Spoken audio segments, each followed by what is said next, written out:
Hey y'all, welcome to another video. So today I'm going to be talking about how to make a resume. So first, what is a resume? Basically, this is just a snapshot of all your education and experience that can be used for when you're applying to jobs, when you're applying to college, when you're applying to scholarships, and a lot of other things that basically just provide kind of a quick picture of all of your past experiences and potential interests for one of these decision makers to get a quick kind of image of who you are. So like I said, a resume is a quick snapshot, so it's brief and concise. It's usually just one page, and you also want it to be easy to read and easy to comprehend quickly. So you can imagine someone is just looking through your application for a job or for college. They want to get a good sense of who you are as a candidate quickly. So to start off, the first part of your resume will be your heading. So this is just your name, usually in bigger font at the top. You can include your address. Most resumes include an address. If you don't feel comfortable with this, you can just put Burlington, NC or Elon, NC, wherever you reside.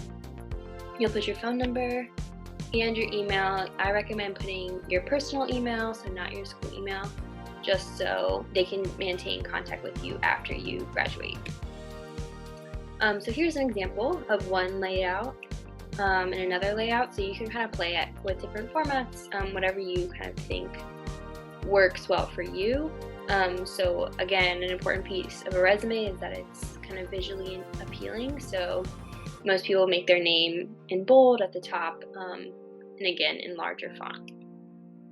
So the second section is always your education. So here you'll just put the school you attend, your GPA, and class rank if you know those, and then standardized test scores if you choose to put them. You don't have to put any of these if you don't want to, other than the school you attend. But here's an example. So when I say the school you attend, you include the address, so you don't have to put the full address like this person here. You could just put Burlington, NC. You'll put the dates that you attended and the name. And so an important thing to note here is this person attended the local community college while in high school, so for their senior year. So if you do this at ACC, I recommend including this as well, and just list it exactly like this with both institutions of education listed. Here's another example. So this is just a different format that you can try.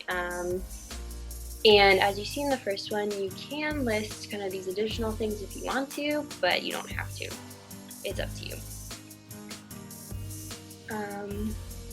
Something else I'll add here is, especially for college applications, I would not list the classes that you took because they'll have your transcript, but if it was something for a job where you'd be using some of these like class skills you learned in the job and they won't have access to your transcript, then you could include that.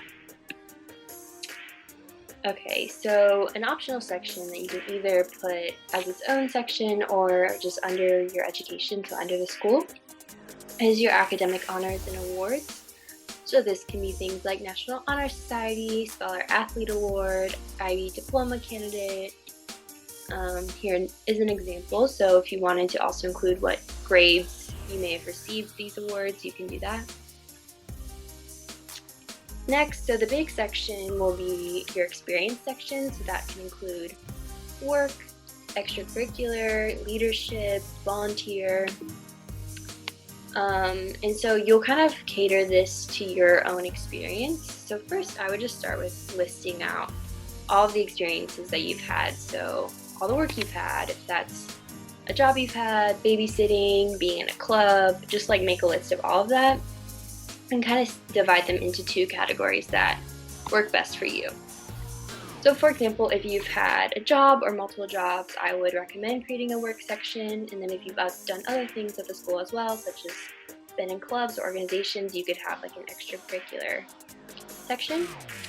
On the other hand, if you haven't had any work experience, but you have been like a president of a club or been really involved with volunteering, then you could have like a leadership experience section or a volunteer experience.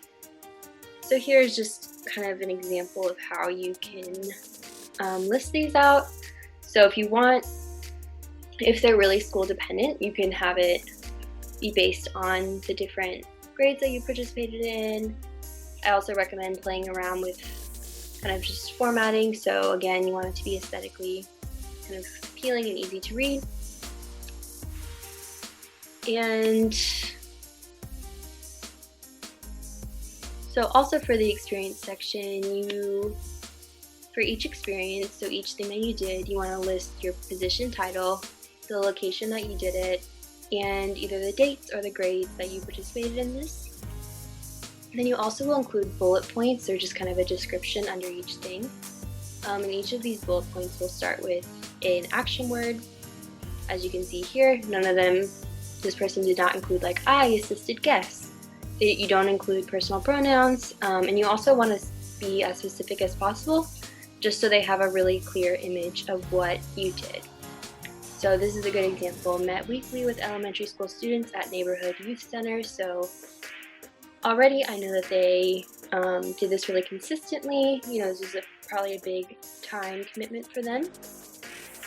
And then also the second bullet point, assisted students with homework and reviewed academic content to increase student achievement. So this is a really important piece to include in your bullet points, like the reason, what was the purpose of what you were doing here, or what was the outcome. Okay, so section 4 will be skills. This is not necessarily required. This is just for you to include if you do have these things. So for example, if you speak another language other than English, and you can include this even if you aren't fluent in another language, I would just include your level of proficiency. So for example, if you've taken Spanish throughout high school, you could say Spanish intermediate. Also, if you have knowledge of like computer languages or programs, you can include this here. Any kind of certifications that you have. So for example, this person said bilingual.